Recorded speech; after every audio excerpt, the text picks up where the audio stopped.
Shalom, selamat pagi dan selamat hari Minggu untuk kita semua Jemaat Grace Batuot. Saya sangat bersyukur dan berterima kasih pada pagi hari ini kita masih boleh lagi menghirup udara yang segar. Ya, pada pagi hari ini kita akan melakukan ibadah juga walaupun ya dengan keadaan sekarang kita mengadakan ibadah online. Jadi sebelum kita memulakan ibadah kita, terlebih dahulu saya mau bagi satu renungan untuk kita semua, untuk kita bersama-sama renungkan, bukan hanya sekarang tetapi di kehidupan kita selanjutnya. Saya ambil daripada ayat Matius 11 ayat yang ke-29 yang bunyi dia demikian, "Pikulah kuk yang kupasang dan belajarlah padaku, karena aku lemah lembut dan rendah hati, dan jiwamu akan mendapat ketenangan." Jadi di sini yang saya mau sampaikan adalah tentang ketenangan. Saya pun semasa si pastor menyuruh saya untuk membuat doa pembukaan, hanya satu saja yang terlintas di benak saya, yaitu adalah ketenangan. Jadi untuk saudara-saudariku, ketenangan ini adalah perlu untuk kita lakukan, sebab apabila kita merasa tenang, kita melakukan segala tindakan ataupun keputusan pun kita akan boleh buat satu keputusan yang baik.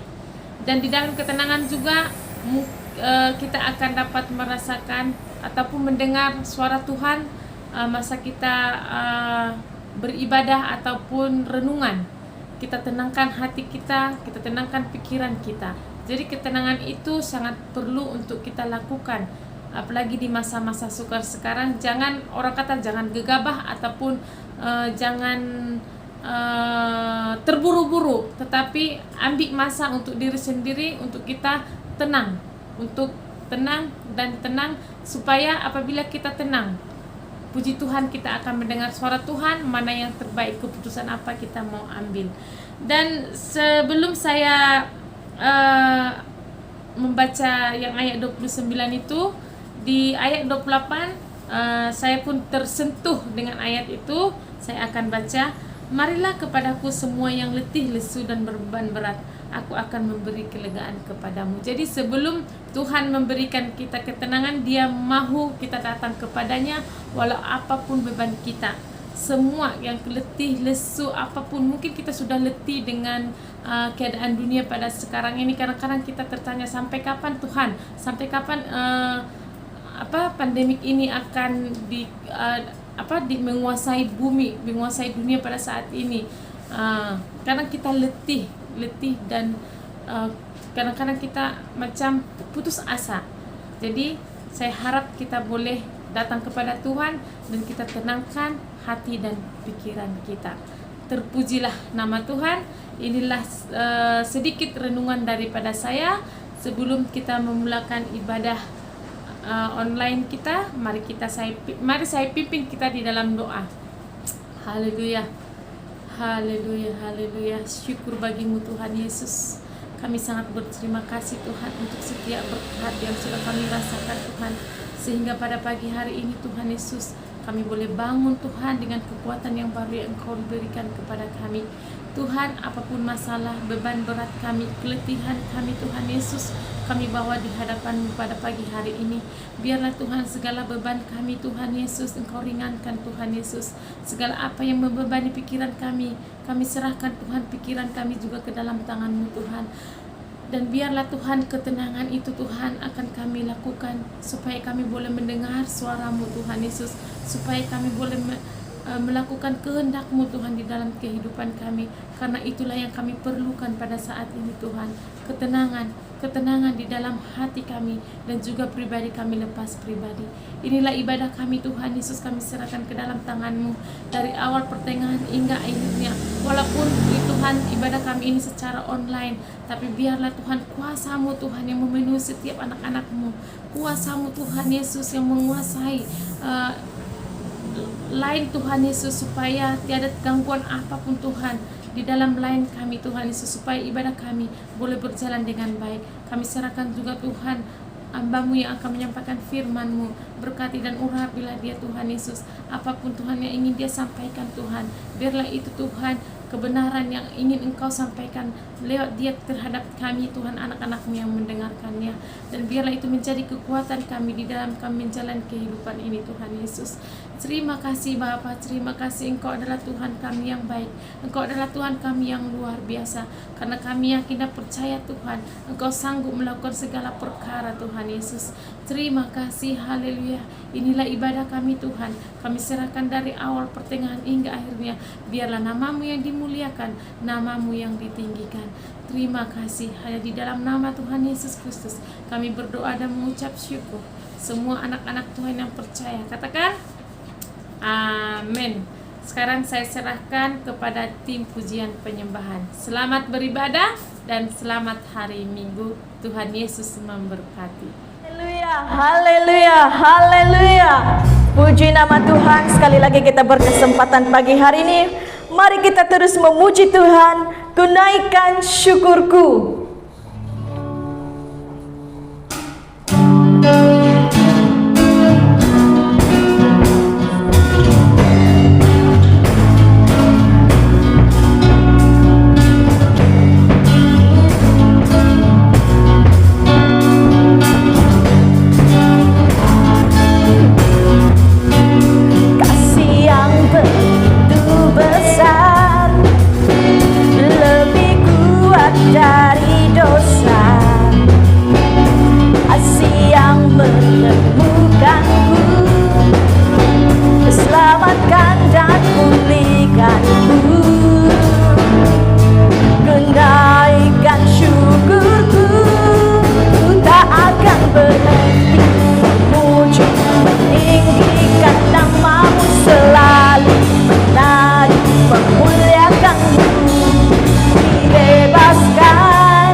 angkatkan pujian ini.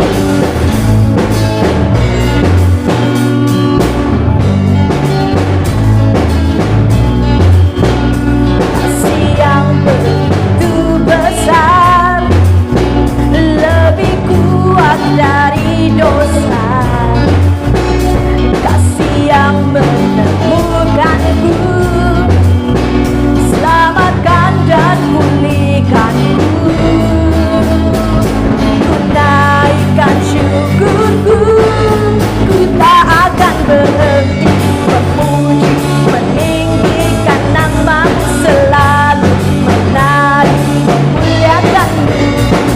Dibebaskan, dibangkitkan, hidup yang kau beri hanya kita puji, kan namamu, selalu menari, memuliakanmu. Dibebaskan, dibangkitkan, hidup yang kau beri hanya untukku, hidup yang kau beri hanya untukku, hidup yang kau beri hanya untukku.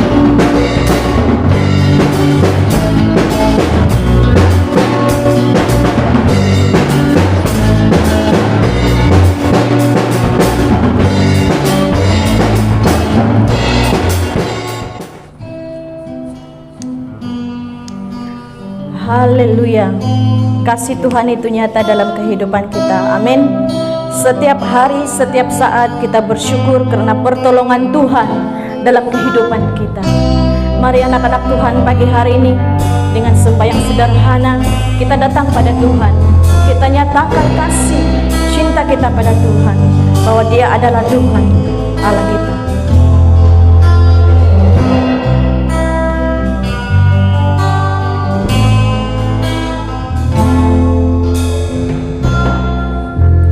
Penolong yang selalu setia, memenuhi keperluanku, tak pernah Dia mengecewakan. Yesusku tak pernah gagal. Katakan sekali lagi. Penolong yang selalu setia,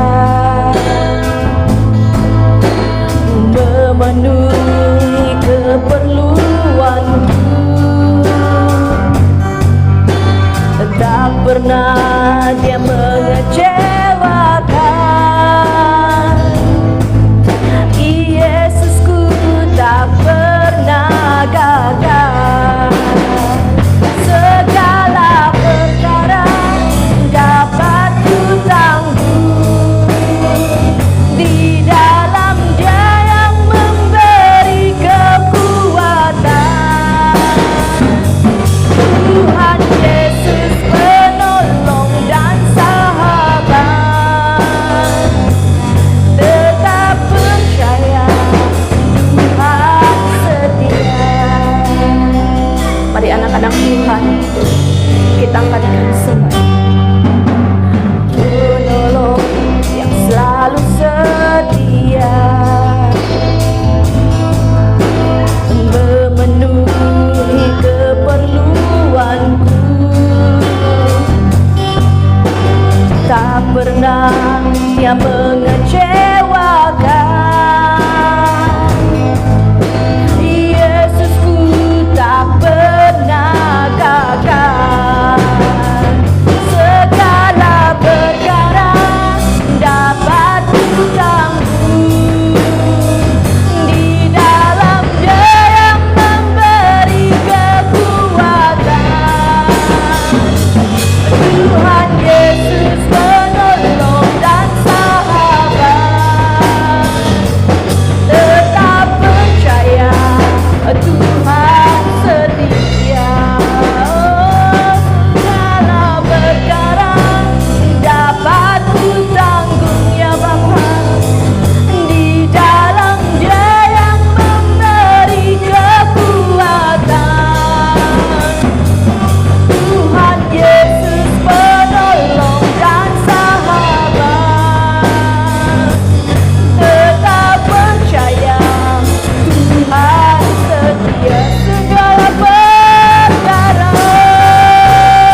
Tetap kami percaya di dalam Engkau Tuhan.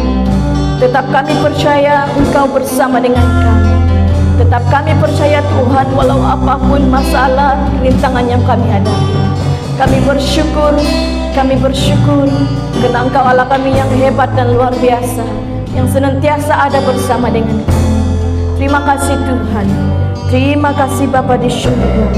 Terima kasih Tuhan, pada pagi hari ini kami menyerahkan sekali lagi pribadi kami ke dalam tangan-Mu. Hanya Padamu Tuhan tempat pertolongan kami. Hanya Padamu Tuhan tempat kami berharap. Shalom. Selamat pagi anak-anak Tuhan yang saya kasih di dalam Yesus Kristus Tuhan. Tuhan Yesus mengasihi kita. Amin. Nah, kita pergi kepada firman Tuhan pada pagi hari ini. Hari ini saya akan membawakan satu tema yang baru, satu pelajaran yang baru bagi kita, bahwa di dalam kasih karunia itu pasti ada jaminan keselamatan. Sebab itu pada pagi hari ini saya akan bawakan tema, yaitu jaminan keselamatan di dalam kasih karunia Tuhan. Nah saudara, apakah ada jaminan keselamatan di dalam kasih karunia Tuhan? Apakah ada jaminan kalau kita percaya kepada Tuhan kita Yesus Kristus? Nah saudara, saya sangat yakin secara pribadi bahwa pasti ada keselamatan, pasti ada jaminan apabila kita sungguh-sungguh percaya kepada Tuhan yang kita sembah, yaitu Yesus Kristus Tuhan. Nah saudara, kenapa penting kita mempelajari hal ini saudara? Karena tujuannya saudara, supaya iman kita itu semakin kuat. Okay? Kita akan bertumbuh lebih kuat. Okay? Iman kita akan bertumbuh lebih baik. Dan saudara, yang sangat terpenting supaya kita akan memiliki yang namanya keyakinan dalam diri kita sendiri, bahwa kita sudah memilih satu pribadi, yaitu juru selamat kita, Yesus Kristus, yang dapat menjamin kehidupan kita. Nah pada hari ini saudara, kita akan belajar apakah konsep jaminan keselamatan yang diajarkan oleh Alkitab atau firman Tuhan kepada kita pada hari ini. Nah saudara, saya berdoa supaya firman Tuhan ini akan menjadi kekuatan bagi kita. Nah saudara, minggu yang lalu kita sudah belajar tentang cara kerja kasih karunia. Oke. Kita belajar bahwa kita ini diselamatkan, kita ini dibenarkan bukan karena perbuatan kita, bukan karena ketaatan kita, bukan karena kesanggupan kita melakukan hukum Taurat, tetapi karena kasih Tuhan. Oke, Tuhan melakukan karena kemurahannya kepada kita. Karena kalau Tuhan memberkati karena apa yang kita lakukan, manusia itu tidak sempurna dan tidak mungkin dapat melakukan ke-10 hukum Taurat dengan sempurna. Sebab itu saudara, hari ini kita akan belajar bahwa di dalam Yesus Kristus ada jaminan yang namanya keselamatan. Haleluya. Nah saudara, sebelum kita pergi kepada firman Tuhan pada pagi hari ini, saya juga ingin mengingatkan kepada kita firman Tuhan yang sama, yaitu di dalam Efesus 2 ayat 8-9, yaitu tentang tema kita sepanjang tahun ini, yaitu firman Tuhan berbunyi, sebab karena kasih karunia kamu diselamatkan oleh iman, itu bukan hasil usahamu tetapi pemberian Allah. Itu bukan hasil pekerjaanmu, jangan ada yang memegahkan diri. Nah saudara, ini berbicara bahwa dengan kekuatan kita, dengan ketaatan kita, dengan kesanggupan kita, kita tidak mampu untuk menyelamatkan diri kita. Kita hanya diselamatkan karena kasih karunia Tuhan. Nah saudara-saudara yang saya kasih di dalam nama Tuhan Yesus Kristus, Kalau berbicara tentang firman Tuhan pada hari ini, kalau kita diselamatkan bukan karena ketaatan kita, bukan karena perbuatan kita, bukan karena kesanggupan kita menurut hukum Taurat, tetapi karena kasih karunia Allah di dalam kehidupan kita, karena Allah yang memberi, Allah yang menunjukkan kemurahannya, kasih karunia-Nya. Maka saudara, apakah manusia itu juga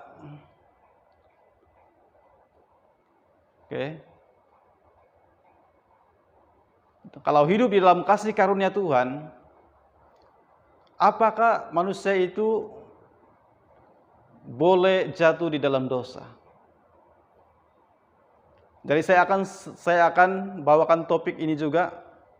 Selain saya akan berbicara tentang jaminan keselamatan, saya juga akan selitkan apakah kita sebagai orang percaya, kalau memang firman Tuhan berkata kita dibenarkan, kita diselamatkan bukan karena ketaatan kita, bukan karena perbuatan kita, bukan karena kesanggupan kita, tetapi karena kasih karunia Tuhan. Mungkin ada yang berpikir bahwa kalau begitu saya mungkin boleh sewenang-wenangnya berbuat dosa, karena apa yang dikatakan firman Tuhan, saya tidak dibenarkan, hidup saya tidak ditebus karena perbuatan atau ketaatan atau kesanggupan saya. Nah saudara, hari ini saya akan berbicarakan hal ini supaya kita akan mendapat yang namanya pengertian yang baru. Haleluya. Amin. Nah saudara, kita lihat di dalam kasih karunia Tuhan, Tuhan memberi, manusia itu menerima. Sebab itu dikatakan sebelum kita mengasihi Allah, Allah terlebih dahulu mengasihi kita. Amin. Nah saudara, minggu ini kita akan belajar suatu kebenaran firman Tuhan, dan doa saya supaya setiap kita yang selalu mendengarkan firman Tuhan, kita akan mendapatkan remah, kita akan mendapatkan pewahyuan, kita akan mendapat pengertian yang baru. Dan saya berdoa saudara, supaya setiap kebenaran firman Tuhan yang kita terima daripada Tuhan, saya berdoa supaya kebenaran itu yang akan memerdekakan setiap kita. Haleluya, amin. Nah, jaminan keselamatan dalam kasih karunia. Apakah jaminan Tuhan, dan bolehkah orang percaya jatuh di dalam dosa? Jaminan keselamatan di dalam kasih karunia Tuhan itu pasti ada.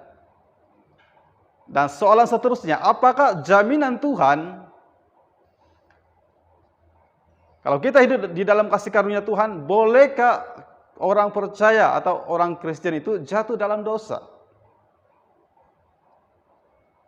Kita akan lihat firman Tuhan terlebih dahulu di dalam Yohanes 5 ayat 24. Firman Tuhan berbunyi demikian, Aku berkata kepadamu, sesungguhnya barang siapa mendengar perkataanku dan percaya kepada Dia yang mengutus aku, ia mempunyai hidup kekal dan tidak turut dihukum. Sebab ia sudah pindah dari alam maut ke dalam hidup. Nah saudara, Yesus berkata, barang siapa mendengar perkataanku dan percaya kepada Dia yang mengutus aku. Saya percaya, saya dan saudara-saudara yang sedang mendengar firman Tuhan, kita adalah orang-orang yang sudah mendengarkan perkataan Tuhan dan percaya kepada Dia. Dan kita adalah orang-orang yang hidup kekal dan hidup yang dibenarkan dan tidak dihukum. Amin.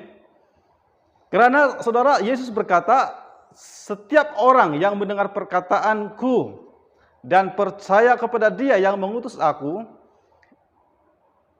ia mempunyai hidup kekal, yang kekal, dan tidak turut dihukum.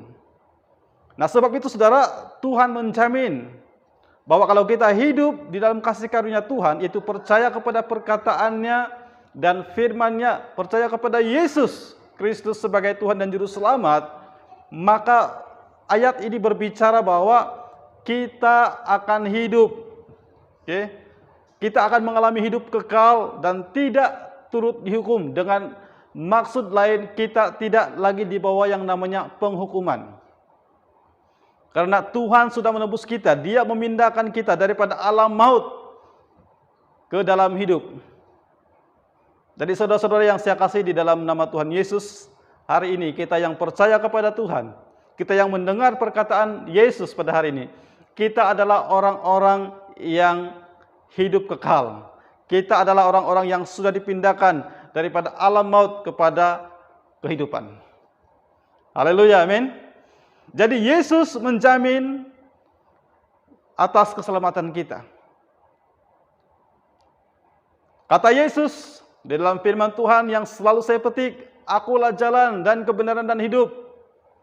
Tidak ada seorang pun yang dapat datang kepada Bapa kalau tidak melalui aku. Dengan kata lain, Yesus memberikan satu jaminan kepada setiap kita yang percaya kepada Dia, bahwa Yesus berkata, akulah jalan, akulah kebenaran, dan akulah jalan kepada hidup. Itu adalah jaminan yang Yesus katakan kepada kita pada hari ini, bahwa akulah jalan, akulah kebenaran itu, akulah hidup itu.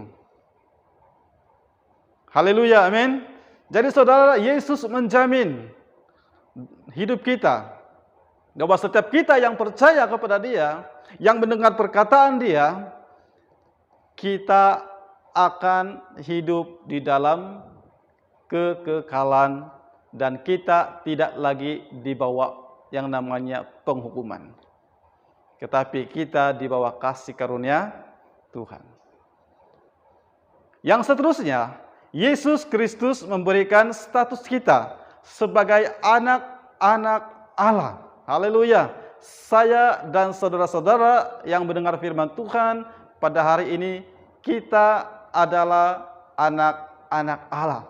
Dan kabar baiknya saudara-saudara yang saya kasih di dalam nama Tuhan Yesus, status kita sebagai anak-anak Allah itu tidak akan pernah terhapus. Maksudnya kekal selama-lamanya. Kita lihat di dalam Yohanes 1 ayat 12.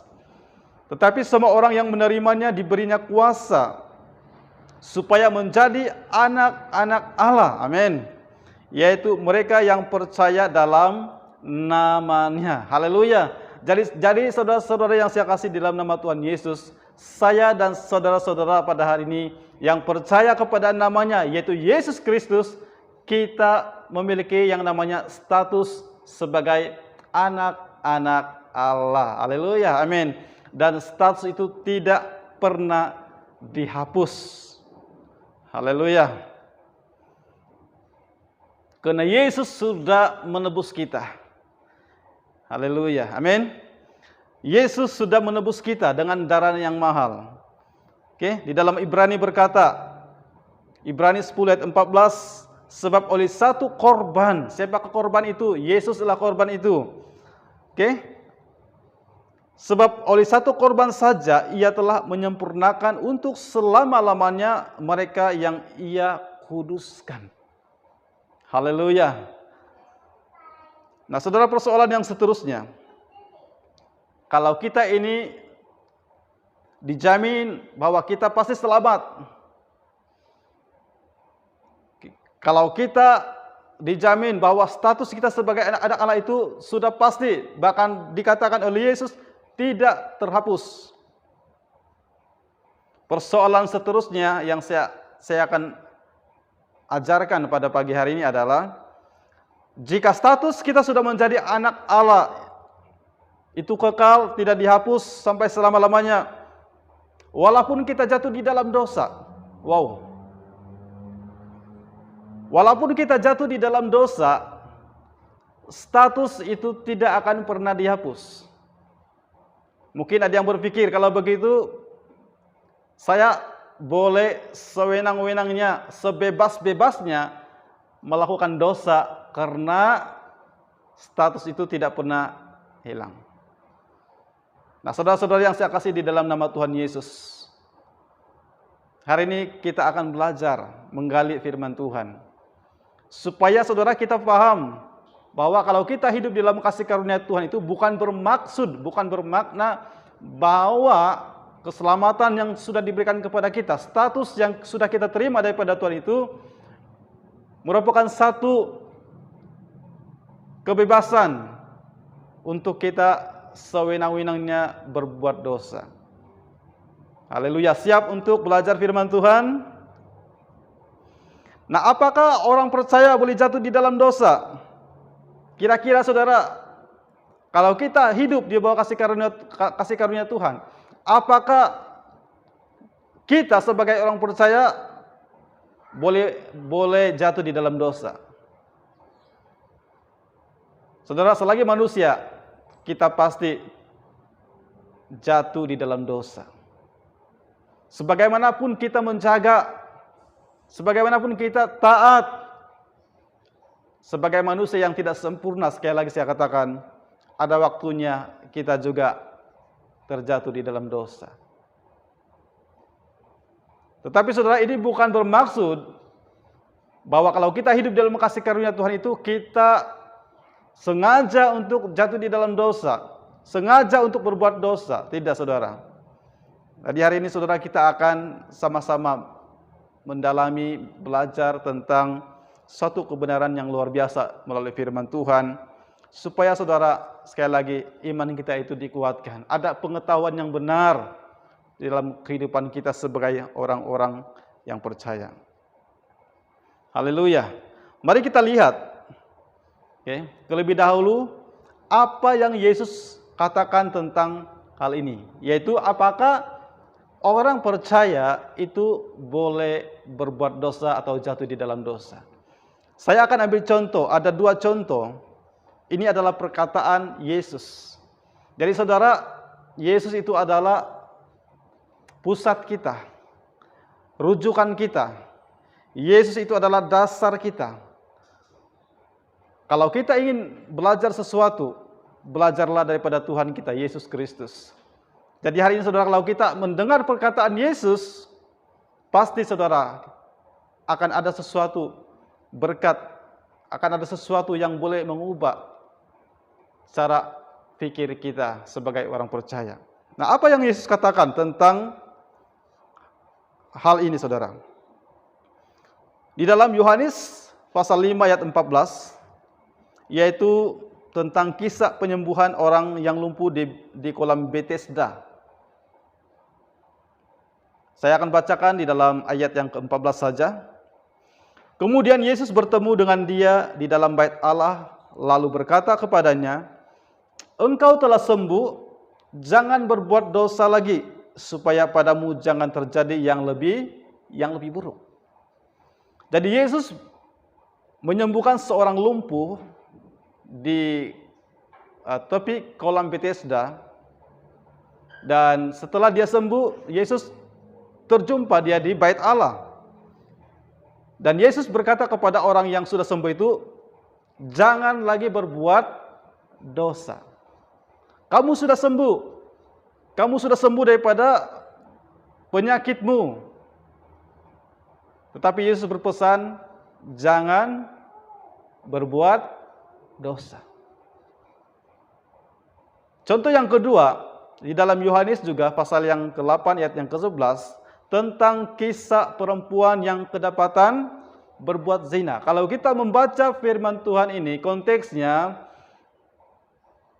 ada beberapa ahli Taurat yang datang kepada Yesus membawa seorang perempuan yang kedapatan berbuat zina, dan mereka ingin menguji Yesus. Apa respon Yesus terhadap wanita ini? Tetapi saya akan hanya bacakan di dalam ayat yang ke-11.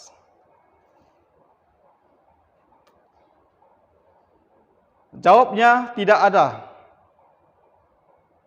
Tuhan. Lalu kata Yesus, aku pun tidak menghukum engkau. Pergilah dan jangan berbuat dosa lagi mulai dari sekarang. Nah saudara, ketika Yesus berkata kepada ahli-ahli Taurat yang coba menguji dia, mencobai dia, kalau di antara kamu yang tidak pernah berbuat dosa, lemparkan batu kepada wanita ini. Tetapi saudara, satu demi satu mereka pergi. Dan dia berkata kepada wanita itu, dan wanita berkata, tidak ada Tuhan. Maka Yesus pun berkata, aku pun tidak menghukum kamu. Pergilah dan jangan berbuat dosa lagi mulai daripada sekarang. Tahukah saudara, wanita ini adalah wanita yang salah satu wanita yang setia sampai Yesus itu disalib dan dikuburkan. Dia adalah salah satu wanita yang mengiringi Yesus.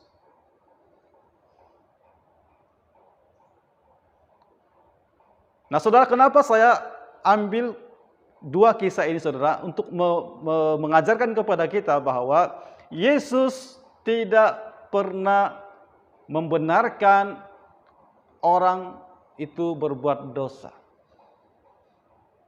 Demikian juga saudara, hari ini Yesus juga tidak akan pernah berkata, kalau kamu sudah ditebus, kalau kamu sudah hidup di dalam kasih karunia Tuhan, kamu bebas melakukan dosa. Tetapi kalau kita melihat pesan Yesus kepada dua pribadi ini, yang satu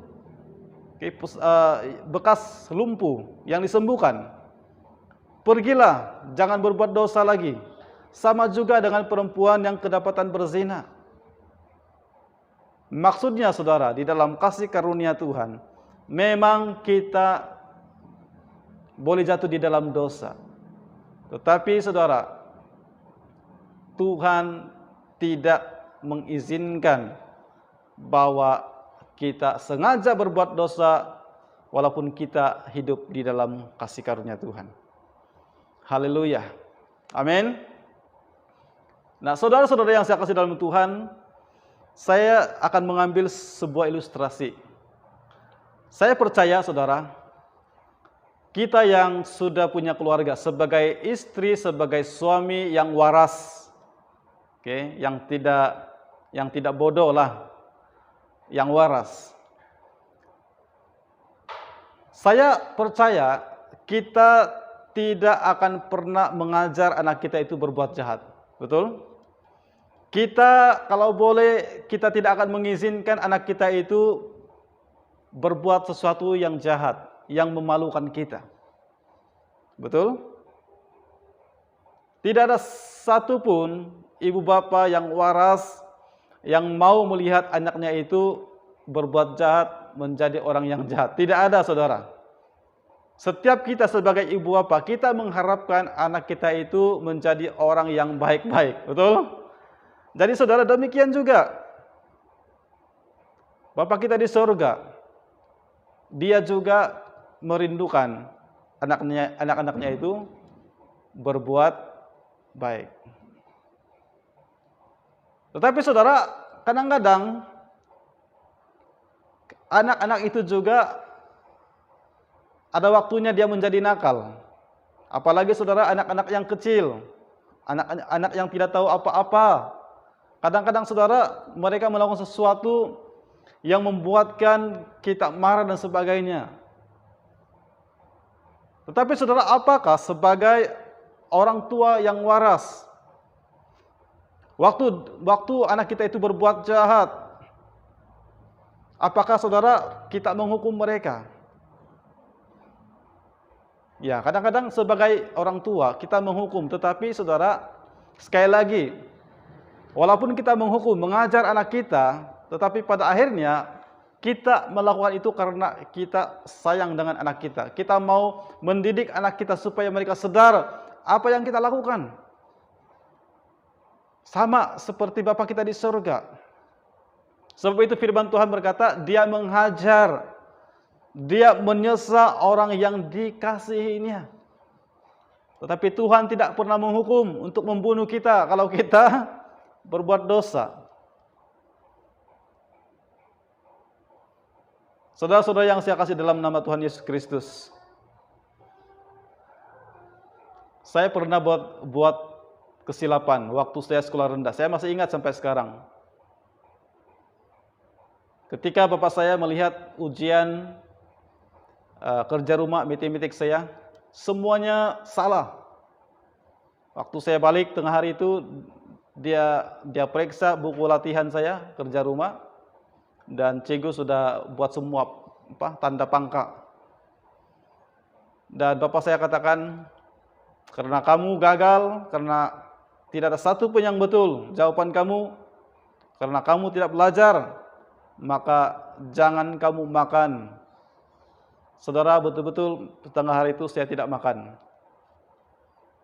Tetapi saudara, apakah ketika saya dihukum itu, bapak saya juga berkata, pergi, kamu bukan anak saya lagi? Tidak, saudara. Saya tetap anak dia. Bahkan petang itu saya sudah diberikan makan. Oke. Jadi saudara, sebagai bapak yang waras, saya percaya kita tidak mau melihat anak kita itu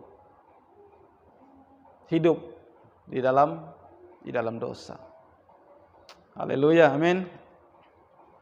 Nah saudara, apakah orang percaya boleh jatuh di dalam dosa?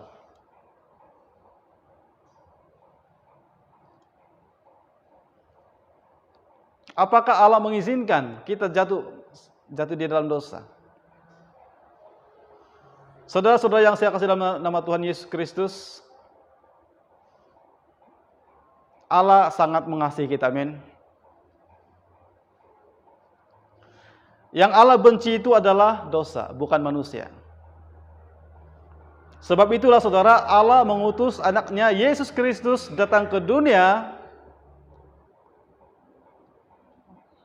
supaya manusia itu diselamatkan daripada diperbudak oleh dosa.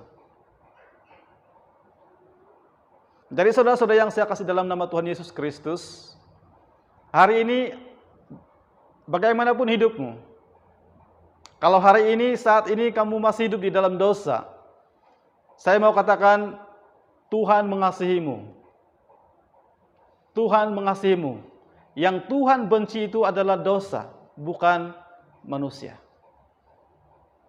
Jadi saudara, kalau hari ini kita merasa bahwa saya ini sudah hidup di dalam dosa, saya ini sudah terlalu jahat,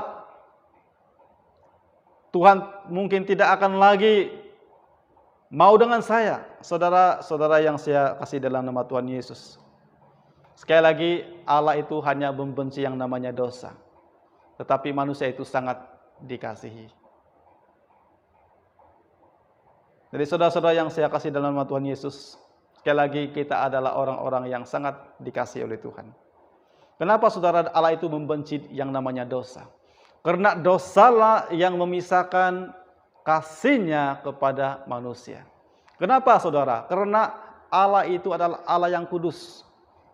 Dia tidak boleh bersama-sama dengan yang namanya dosa. Karena saudara, Allah itu terlalu kudus. Sebab itu saudara, apabila manusia itu berdosa, maka saudara, yang terpisah itu, yang terputus itu bukan status, yang hilang itu bukan status kita, tetapi hubungan kita. Oke, karena apabila manusia itu hidup di dalam dosa, maka Allah tidak boleh berperkara. Oke, Allah tidak boleh datang kepada orang yang berdosa, karena Dia sangat membenci yang namanya dosa.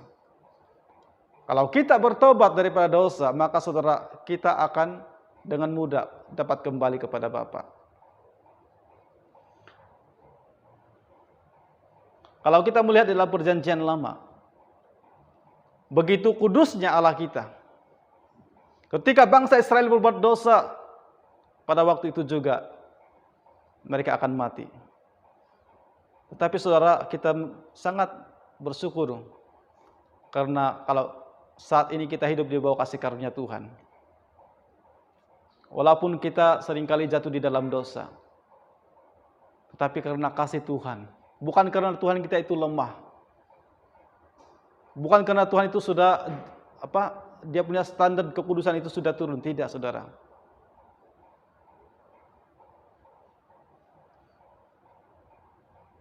Tetapi apa yang Tuhan mau adalah dia merindukan, saudara. Setiap saat Tuhan merindukan supaya manusia itu boleh kembali. Apabila manusia itu berdosa, Tuhan merindukan. Tuhan berikan kesempatan supaya kita sadar dan bertobat dan kembali kepada Dia. Jadi saudara-saudara yang saya kasih dalam nama Tuhan Yesus, sekali lagi, Tuhan tidak pernah mengizinkan kita untuk jatuh di dalam dosa. Haleluya.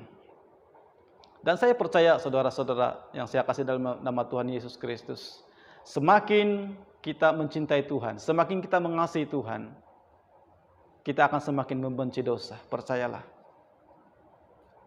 Kalau kita mengasihi seseorang, pasti saudara kita akan berusaha, betul? Kita akan berusaha supaya kita tidak menyakiti seseorang yang kita kasihi.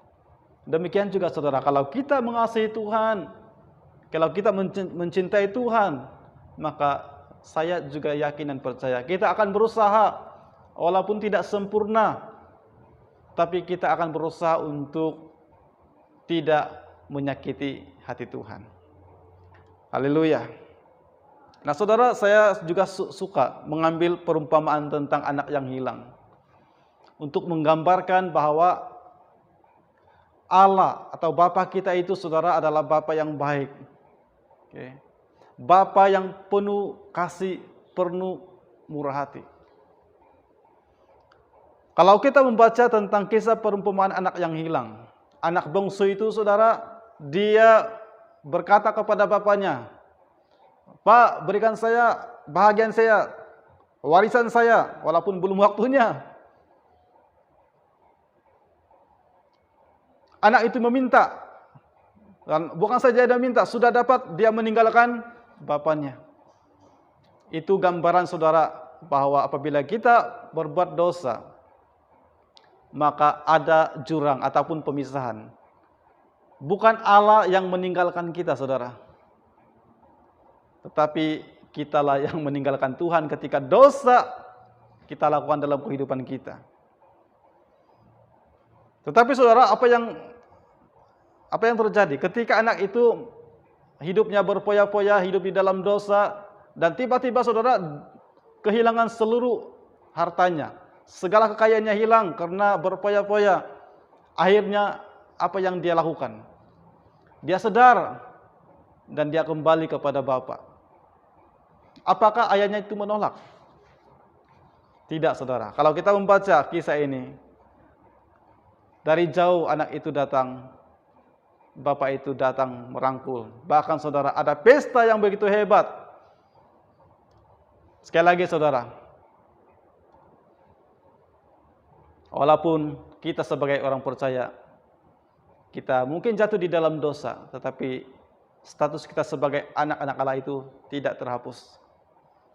Dan kapanpun, bilapun saudara, kita boleh datang kepada Bapa. Jadilah, belajarlah daripada anak yang hilang ini. Nah, saudara-saudara yang saya kasih di dalam nama Tuhan Yesus, ada 4 yang kita boleh belajar daripada kisah anak yang hilang. Yang pertama, ayahnya tidak pernah mengizinkan anaknya meninggalkan dirinya. Betul?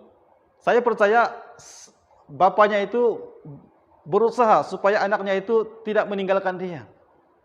Tetapi anak itu berkeras juga. Kadang-kadang begitulah manusia, begitulah kita. Tuhan berkata, jangan lakukan ini, tapi kita lakukan juga. Oke, tetapi Tuhan yang kita ada hari ini, saudara, adalah Tuhan yang tidak pernah memaksa. Bahkan Tuhan selalu memberikan kita kebebasan untuk memilih. Begitu juga yang terjadi kepada anak ini dan bapak ini. Bapaknya akhirnya, ya, dia serahkan kepada anaknya. Kalau dia mau pergi, ya, itu adalah pilihan dia. Yang kedua, saudara, adalah akibat dosa. Akibat dosa adalah hasil daripada perbuatan anak itu sendiri. Oke. Saya percaya bapaknya ketika ditinggalkan oleh anaknya, dia tidak sebagai bapak yang baik, dia tidak mengutuk, dia tidak berdoa supaya anaknya itu mati. Dia tidak menghukum anaknya. Tetapi saya percaya bapak yang baik ini dia setiap saat berdoa supaya anaknya itu kembali, supaya anaknya itu sadar, supaya anak itu bertobat. Dan akhirnya saudara kita tahu, anak itu kembali. Doa bapak itu dijawab. Saudara, dalam kehidupan kita juga kadang-kadang apabila kita berbuat dosa dan kita mengalami sesuatu yang buruk dalam kehidupan kita, jangan kita pernah menyalahkan Tuhan. Pasti Tuhan hukum saya. Pasti Tuhan kutuk saya. Saudara, berhenti berpikir, berhenti berkata seperti itu. Karena saudara, apabila kita berbuat sesuatu yang salah, berbuat dosa, pasti ada akibatnya. Sebagai contoh, kalau ada orang yang kemalangan mati karena mabuk, apakah Tuhan itu yang menghukum orang itu? Saya pasti tidak. Itu adalah akibat daripada dosa yang dia buat. Dia memandu pada waktu dia mabuk, tidak sadar diri. Pastilah dia akan langgar atau masuk longkang. Tetapi bukan Tuhan yang mengutuk atau menghukum kita. Jadi saudara, akibat daripada dosa itu, ketika kita masih hidup di dalam dunia ini, akibat daripada dosa selalunya itu adalah karena kelalaian kita. Itu adalah karena kesalahan kita sendiri. Bukan Tuhan yang mengutuk kita, saudara. Haleluya, amin. Jadi saudara, jangan pernah berpikir bahwa Tuhan pasti mengutuk kita.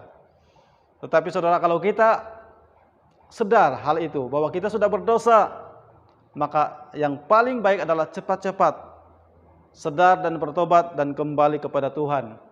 Karena sekali lagi, Tuhan kita itu adalah Bapa yang sangat mengasihi kita. Yang ketiga yang kita boleh belajar daripada kisah anak yang hilang, dosa tetap dosa, dan upah dosa adalah maut. Jika saya dan saudara-saudara tidak bertobat selama ada kesempatan hidup di dalam kasih karunia ini, saudara, maksudnya hidup di dalam dunia ini, maka saudara, apabila kita kembali kepada Tuhan, akibatnya apabila kita kembali kepada Tuhan, kita akan mengalami hidup yang kekal, bukan di surga tetapi di alam maut ataupun neraka. Itulah akibat daripada dosa. Sebab itu marilah kita bertobat dan kembali kepada Tuhan selagi ada kesempatan itu. Yang keempat adalah status anak yang hilang itu tidak pernah hilang. Jadi anak yang memberontak itu, yang meninggalkan bapaknya itu, statusnya tidak pernah hilang. Demikian juga kita sebagai orang percaya, status kita tidak pernah hilang. Walaupun saat ini mungkin kita jatuh di dalam dosa, tetapi kita punya status sebagai anak-anak Allah, tidak pernah hilang. Dan itu bertujuan, saudara. Itu mengingatkan, itu menyadarkan kita bahwa kita boleh kembali kepada Bapa bila-bila waktu. Haleluya, amin. Haleluya. Jadi saudara, apakah kita boleh berbuat dosa walaupun status kita sebagai anak-anak Allah tidak hilang? Jawabannya saudara, tidak. Dan soalan seterusnya, tetapi adakah orang percaya yang tidak pernah jatuh dalam dosa? Adakah? Seingat saya, macam manapun saudara, kita sempurna, iman kita sempurna, pasti kadang-kadang kita juga jatuh di dalam dosa. Kadang-kadang kita tidak sadar perkataan kita dengan pasangan kita, perkataan kita dengan anak-anak kita. Jadi saudara, tidak ada yang namanya sempurna. Semua orang boleh jatuh di dalam dosa walaupun dia berusaha keras. Untuk supaya tidak berbuat dosa. Tetapi bukan bermaksud sekali lagi kita sewenang-wenangnya berbuat dosa. Haleluya. Nah, jika demikian, apakah yang harus saya dan Anda perlu lakukan? Kalau kita ini memang orang percaya hidup dalam kasih karunia Tuhan, tidak boleh berbuat dosa, tetapi kadang-kadang terbuat dosa. Nah, hari ini saudara kita akan belajar. Ada 3 yang saya mau ajarkan kepada kita. Yang pertama saudara, kita harus sadar dan bertobat. Sebagai orang percaya yang hidup di dalam kasih karunia Tuhan, kita bukan lagi orang-orang yang masih hidup di dalam kegelapan. Kita adalah anak-anak Allah. Walaupun kita jatuh di dalam dosa, tetapi saudara, ketika kita menyadari bahwa kita sudah jatuh di dalam dosa, maka marilah kita bangkit dan mari kita datang kepada Tuhan, bertobat, dan mari kembali kepada Tuhan. Karena saudara, hanya satu-satunya jalan keselamatan itu adalah di dalam Yesus Tuhan. Dan kita juga harus sadar bahwa sekali lagi bukan dengan kekuatan kita, bukan karena perbuatan kita, bukan karena ketaatan kita, tetapi satu-satunya jalan untuk kita diselamatkan hanyalah di dalam Yesus Tuhan. Jadi kita harus sadar, apabila kita jatuh di dalam dosa, kita harus bangkit cepat-cepat, sadar dan bertobatlah. Datanglah kepada Yesus yang adalah jalan kepada keselamatan.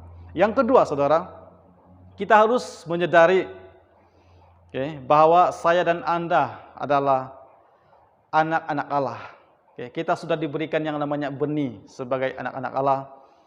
Dan sebagai anak-anak Allah, kita tidak lagi dikuasai yang namanya dosa, tetapi yang menguasai dosa itu adalah kita. Karena kita sudah diberikan yang namanya kuasa. Haleluya. Nah, seseorang yang sudah menjadi anak-anak Allah tidak akan membiarkan dirinya jatuh di dalam dosa terus-menerus. Ia akan bangkit segera dan bertobat. Jadi saudara, bezanya kita sebagai orang yang percaya kepada orang yang tidak percaya, walaupun kita jatuh di dalam dosa, tetapi kita tidak mau dikuasai, kita tidak mau hidup lebih lama di dalam yang namanya dosa, tetapi kita akan sadar dan kita akan bangkit, kita bertobat lagi, datang lagi kepada Tuhan. Tetapi kalau orang yang masih hidup di dalam kegelapan, bukan anak-anak Allah, pasti mereka lebih suka yang namanya dosa. Tetapi bagi kita saudara yang sudah percaya kepada Tuhan, saya yakin dan percaya, kita sudah ada benih yang namanya anak-anak Allah. Ketika kita hidup jatuh di dalam dosa, maka kita pasti tidak akan selesa, kita akan merasa bersalah, dan kita akan berjuang, bangkit kembali dan bertobat kepada Tuhan. Di dalam 1 Yohanes pasal 3 ayat 8 sampai 9 berkata, barang siapa yang tetap berbuat dosa berasal dari iblis, sebab iblis berbuat dosa dari mulanya. Untuk inilah Allah menyatakan dirinya, yaitu supaya ia membinasakan perbuatan-perbuatan iblis itu. Setiap orang yang lahir dari Allah tidak berbuat dosa lagi, sebab benih ilahi tetap ada di dalam dia, dan ia tidak dapat berbuat dosa karena ia lahir dari Allah. Jadi saudara, dikatakan dalam ayat yang ke-9, setiap orang yang lahir daripada Allah. Nah saudara, saya dan saudara adalah orang-orang yang lahir daripada Allah. Karena Yesus sudah menebus kita, maka dikatakan tidak berbuat dosa lagi, sebab benih ilahi tetap ada di dalam dia, dan ia tidak dapat berbuat dosa karena ia lahir daripada Allah. Nah ini yang saya maksudkan saudara. Kalau kita jatuh di dalam dosa sebagai orang percaya, kita tidak akan suka tinggal lama, tetapi kita akan bangkit dengan cepat, bertobat. Yang ketiga, menyadari hidup dalam kasih karunia Tuhan bukan kesempatan untuk berbuat dosa. Di dalam Galatia pasal 5 ayat 13, saudara-saudara, memang kamu telah dipanggil untuk merdeka. Tetapi janganlah kamu mempergunakan kemerdekaan itu sebagai kesempatan untuk kehidupan dalam dosa, melainkan layanilah seorang akan yang lain oleh kasih. Jadi saudara, kita harus menyadari bahwa kita hidup di dalam kasih karunia, kita sudah merdeka daripada dosa. Kita sudah ditebus oleh Yesus. Bahkan kita hidup di dalam kasih karunia Tuhan. Itu bukan bermaksud saudara kita mengambil kesempatan mempergunakan itu untuk hidup di dalam dosa. Tetapi Yesus berkata, atau firman Tuhan berkata, marilah kita mempergunakan keselamatan yang kita terima ini untuk kita membagi kasih kepada orang lain. Nah saudara, kasih karunia Tuhan itu berbicara saudara juga tentang kita harus membagi kasih. Supaya saudara, orang-orang yang memahami tentang kasih karunia Tuhan, mereka akan merasakan kasih Tuhan, bahwa Tuhan itu sangat mengasihi mereka. Dan saya percaya kalau kita memahami yang namanya hidup dalam kasih karunia Tuhan, kita akan boleh membawa banyak jiwa-jiwa datang kepada Tuhan. Haleluya, amin. Nah, sebagai kesimpulan untuk firman Tuhan pada pagi hari ini, dalam kasih karunia pasti ada jaminan keselamatan bagi setiap orang yang percaya. Haleluya, amin. Jadi saya dan saudara-saudara yang hidup dalam kasih karunia Tuhan, keselamatan kita itu dijamin 100%. Amin. Dan jaminan kita itu bukan alang-alang, itu Tuhan Yesus yang sempurna. Kalau hari ini saudara kita mulai mendengar bahwa vaksin COVID-19 itu sudah dikeluarkan, tetapi tidak ada satupun pengeluar vaksin yang berani berkata bahwa vaksin itu adalah 100% berkesan ataupun 100% boleh menghalang virus COVID-19. Mereka hanya boleh katakan 95%, 90%. Tetapi saudara, vaksin, di atas segala vaksin itu Yesus Kristus sendiri saudara. Dia bukan hanya 100% saudara menjamin hidup kita. Haleluya. Nah, jaminan yang istimewa yang Yesus Kristus berikan kepada kita adalah melalui pengorbanannya di atas kayu salib. Bukan saja menebus dosa-dosa kita, tetapi memberikan kita status kekal di dalam kerajaan surga, yaitu sebagai anak-anak Allah sampai selama-lamanya. Nah, saat kita jatuh di dalam dosa sekalipun, status kita tetap sama dan tidak pernah hilang. Yang hilang itu adalah persekutuan dengan Tuhan. Akibat Tuhan kita itu kudus, Dia tidak boleh bersekutu yang namanya dosa. Walau bagaimanapun saudara, ketika kita bertobat kembali kepada Tuhan, maka hubungan itu akan kembali dipulihkan. Haleluya. Yesus Kristus berjanji akan memberikan jaminan keselamatan kepada anak-anaknya. Tidak ada siapapun yang dapat merebut kita dari tangan Tuhan. Saya akan bacakan dua firman Tuhan sebelum kita menutup, yaitu di dalam Yohanes 10:28-29. Dan aku memberikan hidup yang kekal kepada mereka, dan mereka pasti tidak akan binasa sampai selama-lamanya, dan seorang pun tidak akan merebut dari tanganku. Bapakku yang memberikan mereka kepadaku lebih besar daripada siapapun, dan seorang pun tidak dapat merebut mereka dari tanganku. Jadi Allah berjanji tidak akan membuang kita, tetapi menjaga kita. Di dalam ayat firman Tuhan yang seterusnya, Yohanes 6:37-40 berkata, semua yang diberikan Bapa kepadaku, aku datang kepadaku, dan barang siapa datang kepadaku, ia tidak akan kubuang. Sebab aku telah turun dari surga bukan untuk melakukan kehendakku, tetapi untuk melakukan kehendak Dia yang mengutus aku. Dan inilah kehendak Dia yang mengutus aku, yaitu supaya dari semua yang telah diberikannya kepadaku, jangan ada yang hilang, tetapi supaya ku bangkitkan pada akhir zaman. Sebab inilah kehendak Bapakku, yaitu supaya setiap orang yang melihat Anak dan percaya kepadanya akan beroleh hidup yang kekal, dan supaya aku membangkitkannya pada akhir zaman. Akhir sekali, di dalam Yesus Kristus dan di dalam kasih karunia Tuhan, kita pasti dijamin selamat. Tuhan Yesus memberkati. Mari kita berdoa. Haleluya. Tuhan, terima kasih, kami bersyukur untuk kasih karunia-Mu Tuhan, dan buat firman-Mu yang kami belajar pada pagi hari ini. Tuhan, kiranya Engkau terus berkarya, Engkau terus berbicara kepada setiap kami Tuhan. Dan pada pagi ini Tuhan Yesus, kami dapat mengerti Tuhan bahwa hanya di dalam nama-Mu ada jaminan keselamatan.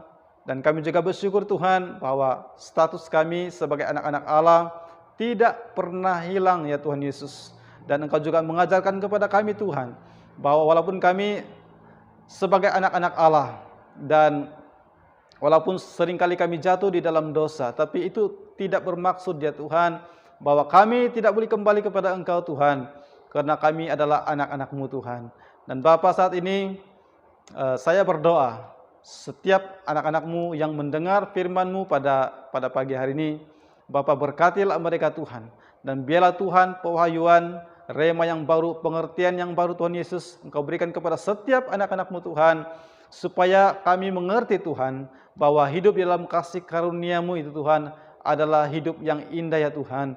Dan bahkan Tuhan, kami mengerti Bapa bahwa walaupun Tuhan Engkau adalah Bapa yang baik, tetapi itu bukan bermaksud, itu bukan bermakna ya Tuhan kami sewenang-wenangnya hidup di dalam dosa ataupun jatuh di dalam dosa. Tuhan, saat ini ampuni kami kalau kami mulai jatuh di dalam dosa. Tuhan, ampuni kami ya Tuhan. Dan kami percaya Tuhan bahwa Engkau mengasihi kami, tetapi Engkau membenci yang namanya dosa. Terima kasih Tuhan, hamba-Mu sudah siap berbicara. Berkatilah setiap anak-anak-Mu yang mendengar firman-Mu sekali lagi. Diberkatilah setiap kami, diberkatilah hidup kami, diberkatilah keluarga kami, diberkatilah pekerjaan kami, diberkati apapun yang kami lakukan. Terima kasih Bapa, segala pujian hormat kami kembalikan semua ini hanya di dalam nama Tuhan Yesus Kristus yang adalah jaminan keselamatan kami. Haleluya. Anak-anak Tuhan yang percaya katakan amin. Amin. Haleluya. Tuhan Yesus memberkati.